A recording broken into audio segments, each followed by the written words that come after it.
తెల్లవారే వెలుగు రేఖలా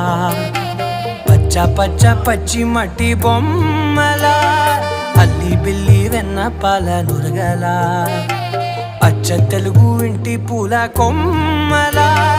దేవదేవుడే పంపగా ఇలా దేవతే మా ఇంట అడుగే పెట్టెనంట బ్రహ్మ కళ్ళలో కాంతులే